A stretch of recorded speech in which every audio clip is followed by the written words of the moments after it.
അപ്പം നീണ്ട കാത്തിരിപ്പിന് ശേഷം നമ്മൾ ചേതകിൻ്റെ എല്ലാ സ്പെയറും ഓർഡർ ചെയ്ത സ്പെയറൊക്കെ എത്തി നമ്മൾ ക്ലെയിമിലിട്ടു. ഇപ്പോൾ സർവേറൊക്കെ വന്നു, സർവേ ചെയ്തു, ഈ വർക്ക് സ്റ്റാർട്ട് ചെയ്തിട്ടുണ്ട്. എല്ലാം റിമൂവ് ചെയ്ത് എല്ലാം റീപ്ലേസ് ആണ്. എന്തൊക്കെയോ സാധനത്തിന് സ്ക്രാച്ച് വരെ ഉണ്ടെങ്കിൽ ആ പീസ് റീപ്ലേസ് ആണ്. കംപ്ലീറ്റ് സാധനങ്ങൾ റിമൂവ് ചെയ്തിട്ടുണ്ട്. ഇപ്പോൾ റീഫിക്സ് ചെയ്തുകൊണ്ടിരിക്കുകയാണ്. അപ്പോൾ അതിൻ്റെ പ്ലാറ്റ്ഫോം വരെ ചെറിയ പൊട്ടുണ്ടായിരുന്നു. അപ്പോൾ പ്ലാറ്റ്ഫോം കംപ്ലീറ്റ് മാറുകയാണ്. അതുപോലെ തന്നെ എല്ലാ പ്ലാറ്റ്ഫോമിൽ ചവിട്ടി നിൽക്കേണ്ട ഭാഗങ്ങളും അതേപോലെ എന്തൊക്കെയോ സ്ക്രാച്ചുകൾ, ഒന്നും റീപെയിൻറ്റ് എന്ന് പറഞ്ഞ സംഭവമില്ല. നമ്മളെ വണ്ടീൻ്റെ ബാറ്ററിയാണ് ഈ വരുന്നത്. അപ്പോൾ നമുക്കെല്ലാം റിമൂവ് ചെയ്തപ്പോൾ ശരിക്കും കാണാൻ പറ്റുന്നുണ്ട് ബാറ്ററി ഇവിടെയാണ് വരേണ്ടത്.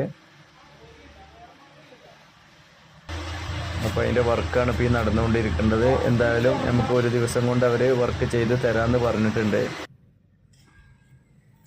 അപ്പോൾ ഇത്രയും സാധനങ്ങളാണ് നമ്മളെ വണ്ടിയിൽ മാറിയിട്ടുള്ളത്. അതിൻ്റെ ഫ്രണ്ട് പോർഷന്, അതുപോലെ തന്നെ പ്ലാറ്റ്ഫോം, സൈഡ് പീസ്, അടിയിൽ വരേണ്ട പീസുകൾ, എല്ലാറ്റിലും സ്ക്രാച്ചുകൾ, ഡെൻറ്റുകൾ, പ്ലാസ്റ്റിക് സാധനങ്ങളൊക്കെ സ്ക്രാച്ച് ആണെങ്കിൽ അത് റീപ്ലേസ് ആണ്.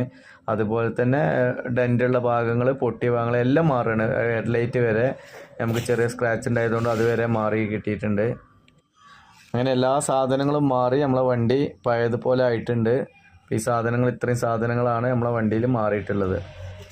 അതിൽ മൊത്തമായിട്ട് നമുക്ക് ചിലവായത് 2000 രൂപയാണ് അവിടെ അടച്ചിട്ടുള്ളത്. ബാക്കിയെല്ലാം ഇൻഷുറൻസ് ആണ്. അതിൽ 1000 രൂപ ക്ലെയിം ഫീസും പിന്നെ എന്തെങ്കിലും ചെറിയൊരു ഫീസും കൂടി ഉണ്ടാവും എന്ന് പറഞ്ഞു. ഏകദേശം 1000 ബാക്കിയുള്ള റീഫണ്ട് ചെയ്യും. അവർ എമൗണ്ട് എത്തിക്കഴിഞ്ഞാൽ അവർ ബാക്കിയുള്ള എമൗണ്ട് റീഫണ്ട് ചെയ്യാമെന്നും പറഞ്ഞിട്ടുണ്ട്. അപ്പോൾ 2000 രൂപയാണ് നമുക്ക് പേയ്മെൻറ്റ് അവിടെ വന്നിട്ടുള്ളത്.